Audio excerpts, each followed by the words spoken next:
Hello everyone, the time has come to finally sit down and review Halloween Kills.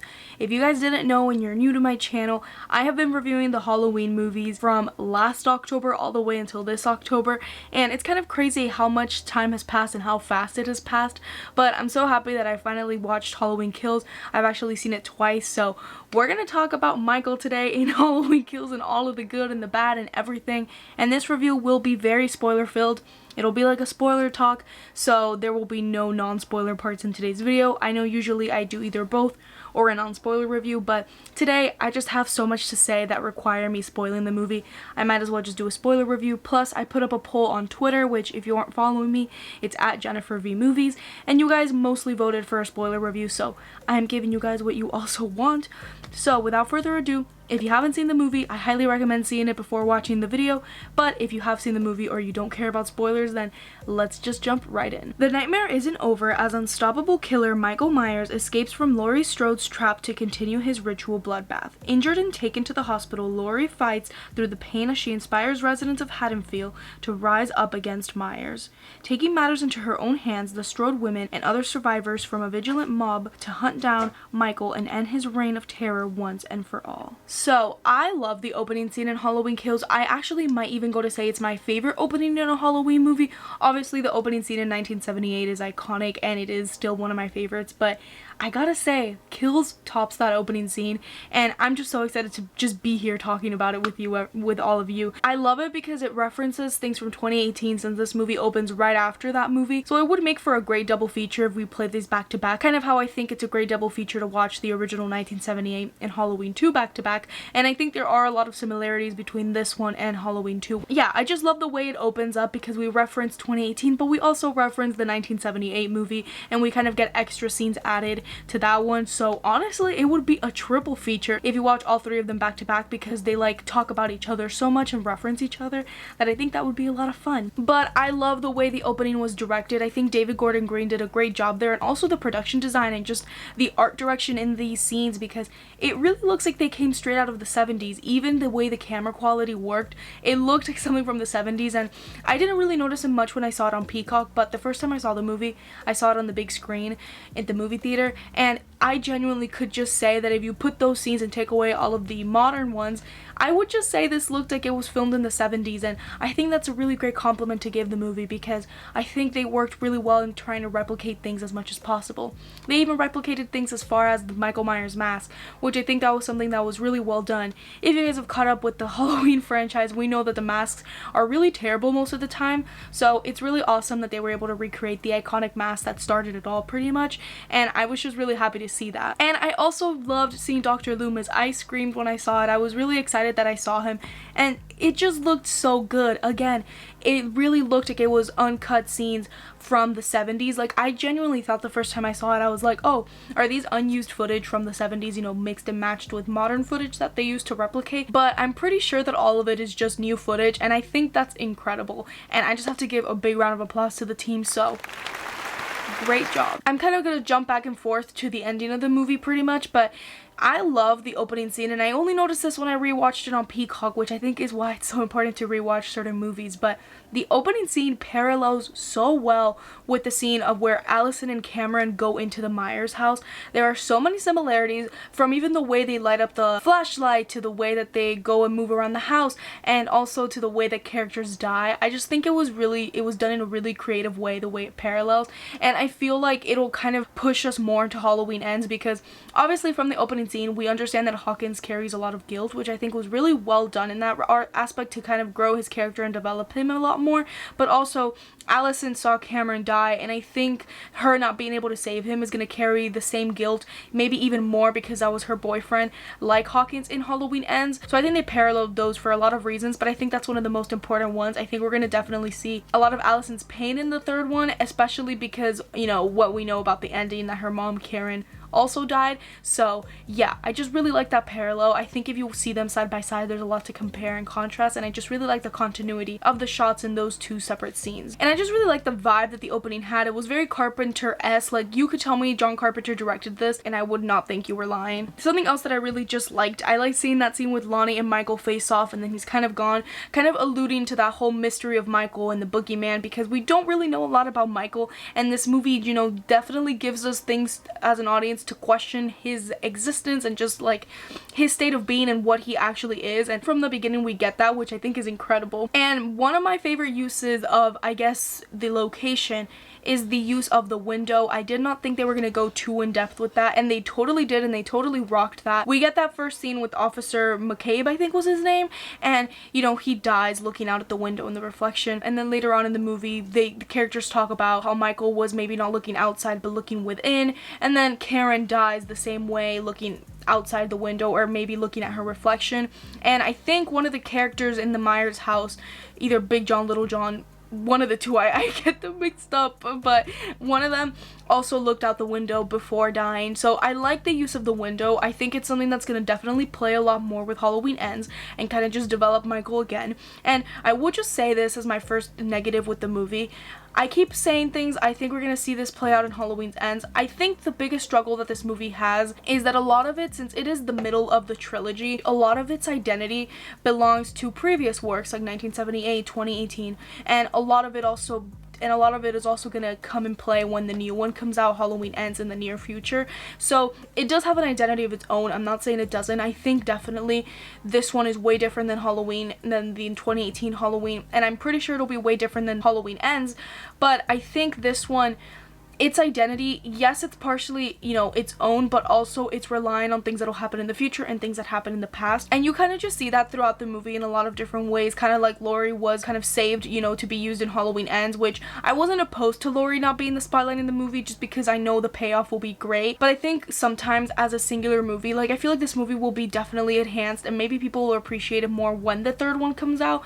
But still, I really enjoy this movie. I just kind of have to give that critique because I did notice that, and even on my second rewatch I noticed it a lot more, that a lot of it and a lot of the dialogue is referencing things that we already know and from the past, so it's kind of hard for it to bring new information to the table. But I still do think that at the end of the movie they kind of talk about things that have never really been talked about in the franchise, which I think is interesting. But I'm getting ahead of myself again. Let's just continue with what I was saying earlier. But another cool parallel that I noticed with the opening scene and events that happened in the movie, I think it was interesting how the officer that died at the beginning, I thought it was interesting how he died with a neck wound, like he was bleeding out, and I thought it was interesting that Hawkins survived a neck wound, kind of a similar wound, you know. I mean, it was a little bit different, but you kind of get what I mean, like it's the same. And I think him surviving something that he saw his partner basically get killed with is, again, adding that to that guilt and that survivor's guilt and just guilt in general. And I think all of that was really well played. I'm just really happy with what they did with his character in this movie because I think all that they did with him was really, really correct. And then we get the beautiful intro with the pumpkins and the score, and the score is great as ever. I will say though, I didn't notice the score that much in this one as I did in 2018. I'm not saying that the score is bad at all. I just feel like there was so much going on screen all the time and so many different plot points that the score was not something that, I'm gonna be honest, I genuinely am like, oh, I remember the score. Like, it's there and there's different versions of it in the movie, but it's unlike with the 2018 one where I was just like, holy crap, the score, chef's kiss. I like the introduction of Tommy Doyle. Now his character is I guess a mixed bag. I think I like him more than I dislike him, and we'll be getting into that throughout the entire video. But I do think it goes back to his character is just very exposition heavy, where a lot of what he's doing feels very repetitive. He starts off, the first time we meet him, he's kind of introducing this story to the people at the bar. He's telling them about Michael Myers, kind of spreading awareness for what's happening, which I think is important to note. Like he was saying, he said a line, you're either too young to remember or too drunk to give a shit. And I think that was important to say because it shows us how many generations have truly passed through this. Like, this has been a thing that's been going on for way too long, and I think it's time that somebody does something. So I like that aspect a lot. But for fans of the franchise, and at least for people that have seen the the movies many times. I feel like the concept of Michael Myers is something that we already know about. It's not something that needs to be told to us. I understand there are new fans of the franchise, and I think that's where it's a little bit tricky because, you know, not everybody seeing this movie is going to have seen all of the movies. Some people seeing this movie probably haven't seen 1978, and although I think the movie would definitely be way enhanced if you'd seen 1978 and the 2018 one, and it would even be more enhanced if you'd seen all of them because there's Easter eggs thrown around everywhere. But the movie's trying to like fit in with a lot of different audiences, so I don't blame them for being exposition heavy, but I will not lie, I will not sit here and say that it does not get a little bit tiresome after a while. There's also a conversation when the little kids praying Big John, Little John, they're like, oh, do you know who lived in this house? Michael Myers, he killed his sister, la la la. Like, they say that so many times.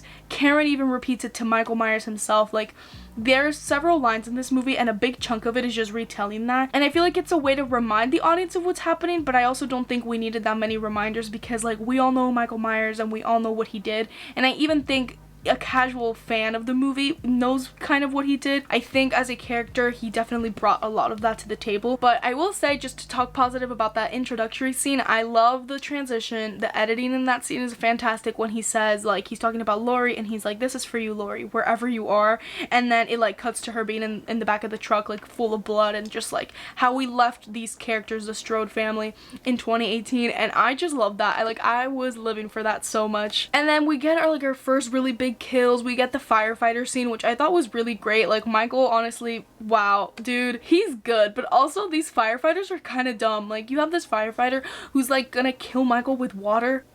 Like, what? Like, if he just like did not survive fire, you really think water's gonna do anything to him? So I just thought that was funny, but I really did like the direction in that scene. I think the action and the kills are pretty well directed for the most part. There's a couple of scenes later on where there's like a bit of weird editing choices. I would say, like, some weird zoom-ins, but it's literally me nitpicking. It was fine. I honestly will say that. But in this scene in particular, I like the POV shots from the firefighters' helmets. Like, I thought that those were so cool, and they used them a lot.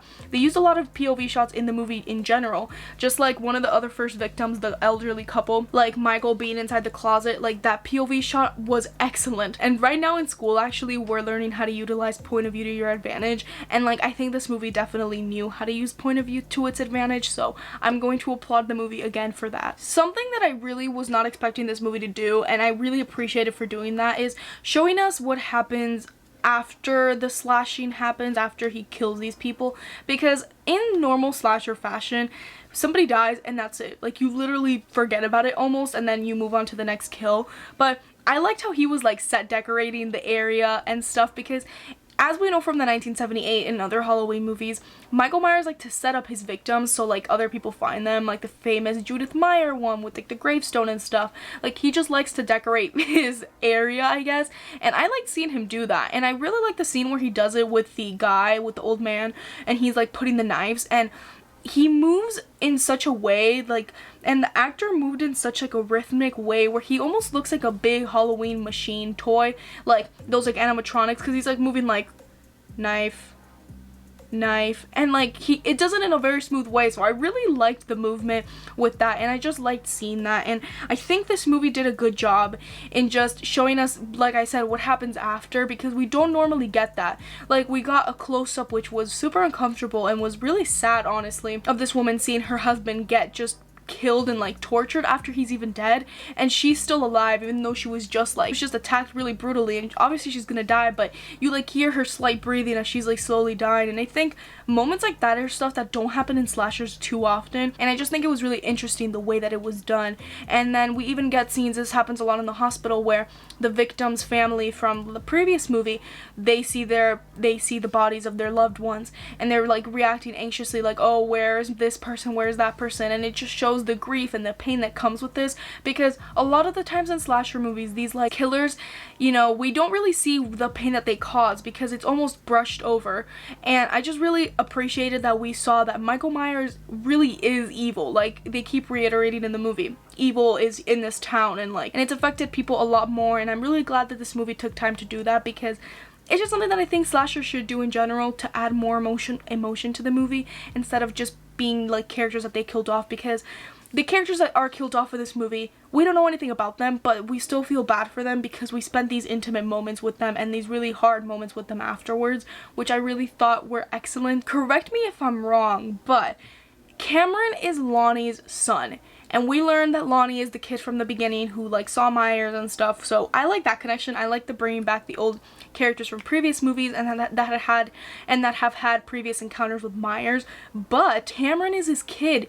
And was that like, I don't remember that being a thing at all in the 2018 Halloween movie. Please correct me if I'm wrong, but I actually really like that Cameron is his child, brings that connection to him, and I loved him in this movie a lot more than I did in the 2018 one. But I'm just wondering why that wasn't really a thing in the first one, like, because I feel like it maybe should have, but I don't know. I just kind of want to throw that out there. Like, was it a thing in the 2018 one? Because I literally don't remember it, and I just rewatched it, and I didn't catch on to that if it was something that was mentioned slightly, but still. I'm a fan that it was brought together, and it was really sad when both of them did end up dying, and I think Cameron's death is one of my favorites in the movie. It was really sad too, and I was really sad to see him die, and obviously Allison's reaction, but I think it worked a lot to move the story, so that's why I think it's one of my favorites. I know the lighting is like way different, but I had to kind of stop filming where I had to kind of stop filming and do something, but now I'm back, so yeah, just wanted to address that. But so Evil Dies Tonight is something that's really prominent in the movie. It's repeated a lot, and I recently said that it's almost repeated as much as the exposition of Michael Myers and his backstory, and I like the Evil Dies Tonight stuff, but sometimes I was a little bit like, tone it down a little bit, just because I feel like sometimes maybe just in the line delivery it wasn't as authentic as I think they wanted it to be, and sometimes Tommy's character and the Evil Dies Tonight whole scenario could feel a little bit cartoonish. But that's not to say that I wasn't a fan of the mob that was kind of brought up into the story. I think that was done really well. But before I get into that, I also just want to praise Karen as a character, because I think in the 2018 Halloween she was pretty good, but I really liked her in this movie, and I liked her development, and I liked how she was almost the grounding force, the almost like this is reality of the situation, because throughout the movie Allison wants to fight back. She wants to join this mob that's, you know, essentially going to hunt down Michael, but Karen is like, no, calm down, like, we've done everything we can and Michael is still alive. And I think she was almost like pretty smart for the most part. Like, I enjoyed everything she did in the movie, and I just wanted to praise her for that. There was a prop in the movie, the knife, that Allison leaves Laurie as Laurie is like, you know, not doing so great in the hospital, and I thought the knife was gonna play more importance into this story. I feel like that knife and all of that is kind of just showing that Laurie will fight at one point, and she's going to fight in Halloween Ends. But this goes back to me saying that I feel like the movie lacked a little bit identity in that, because I feel like if they introduced that, and I feel like they made kind of a lot of importance with it, and it wasn't really utilized that much. But let's just go back to talking about the mob and the team and all of that, because that's definitely a big part of the movie, and just a whole lot of new characters are talked about, so we're gonna get into that right now. But I personally thought that the team that was assembled, like the people that were dressed up as the doctor and the nurse, Marion, I forgot the other woman's name, but the team, you know, like, I feel like they died way too fast, or I don't know if they felt like it died way too fast, because the movie was honestly non-stop. Like, I will praise it for that. The movie had amazing pacing where, like, not one moment was I bored, and I've seen this movie twice, like I said, and not even on my rewatch was I like, oh, let me look away from the screen. I think they died way too fast. However, I will say one of my favorite kills is actually the one where the woman ends up shooting herself. I literally screamed when I saw that in the theater. I was like, oh my god. And it was really fun seeing in the theater because people kept reacting to the kills in really fun ways. So it just makes me realize how fun it is to see horror movies, especially slashers, in the theater. But yeah, I feel like the team died way too fast, and I wish the characters were kind of a little bit smarter. Like, I feel like there was not really a smart character in this movie except maybe Karen, because everybody else was just not smart. Like, I feel like obviously Michael is literally indestructible. That's a given. So it's not like even if you're really smart, you're gonna, like, you know, beat him in this movie, but I still feel like they could have been a little bit smarter. And I feel like people that don't like dumb characters in horror movies are gonna be like, what the hell, because this movie is full of them. And, you know, it didn't take away too much of the experience for me, but I could understand if somebody's like turned off by that, because yeah, the characters in this movie are really dumb. Like, Marion literally shot the window of the car, making it way easier for Michael to, like, kill them. So it's almost as if Michael doesn't even try, and these people end up dead. So the hospital scene and the misunderstood patient is a really big part of the movie, and personally I liked it, but there is something that I wish they would have done with it. So I like the whole critique on mob mentality and how people can get so obsessed over something that they become the monsters themselves, and I loved that. And I think that goes really well when Laurie was talking about Michael looking, instead of looking outside the window, he's looking within himself, his reflection, and that happens a lot in the movie. You know, I feel like it was a good way for the town to almost realize, like, we did this ourselves, like, because of Michael. Like, yes, Michael is at fault, but we just killed somebody essentially, and it was really sad seeing the old man die. But there is something that triggered me. Why does nobody know what Michael Myers looks like? I just don't get it, because Michael Myers, as we know in the 2018 film, he went to jail. He was like at a mental hospital. He had to have gone on trial. People have to know what he looks like. Like, he had to have been on the news, you know, when they put the mug shots and stuff. Like that all had to have happened. People have to know what he looks like, first of all. So for people to be like, is it him, and like not knowing and stuff, that was kind of a little bit far-fetched in my opinion, because I think people had to, you know what he looks like and stuff. But second of all, the man does just not simply look like Michael. Like, the guy that they were chasing, he literally was short, and Michael is tall and just has a different build completely. I think it also goes to show how dumb people can really get in a situation like this, and I enjoyed it for that. But I wish that the movie had kind of shown the consequence of what they did, because I almost feel like the movie brushed over that a little bit. Like, Karen told Tommy, like, dude, look at everything that just happened, whatever. But then they didn't really talk about it anymore, and I think that is another negative of the movie. There is so much stuff going on in this movie. It's an hour and like 40 minutes, and the pacing is really great, like I said, because they're trying to fit so many things into one. Because you have Michael killing everybody, you have the Strode drama, you have these new characters with the mob, you have this patient thing. A lot is going on, and I think they had a little bit of trouble fitting everything in together. I think if the movie had gone on for maybe 2 hours, maybe a little bit more, I think we could have gotten to see some other stuff. Like, I definitely think we should have seen some more talk about what happened with the patient, because that's a lot of consequences. That's a lot of that was a big deal, and I think it was brushed off a little bit too easy. And I think the commentary that they were doing was good, but it would have been even better if they would have kind of kept going with that a little bit more. So that's kind of just my opinion with that. I don't hate it at all. I just think there are some flaws and some misconceptions with it. So I'm curious to know what you guys think about that one. And throughout the movie, we go back to 1978, and I like that it was just not in the opening scene. We got to see different moments of it. It kind of just shows how Hawkins is still thinking about it, and I like the confirmation that he says that there's pure evil in Michael, there's nothing good about it. And I like the whole idea that he's feeling guilty because he didn't let Loomis shoot Michael. I really like that. I thought that was super interesting, and I did not expect that, and it's kind of carrying that guilt that he thought he was going to save someone, but essentially he couldn't because he's just evil. And I like the emphasis too that's said with that Michael Myers kills good people. A really big pet peeve I had when watching the Rob Zombie Halloween movies, you guys can see my rant about that, it's on my channel. I talked about how I didn't like how Michael Myers in these movies essentially was killing bad people. People that were abusive, people that were bullies, people that just nobody cared about as an audience member. But it's emphasized here that good people die because of Michael. Anybody can die. Like, Michael does not have in this world a criteria for who to kill or not, and I really like that. I think it just shows how evil he really is, and that force is just being pushed on us, and I think it's very personified. Like I feel like we know who Michael is because of this movie.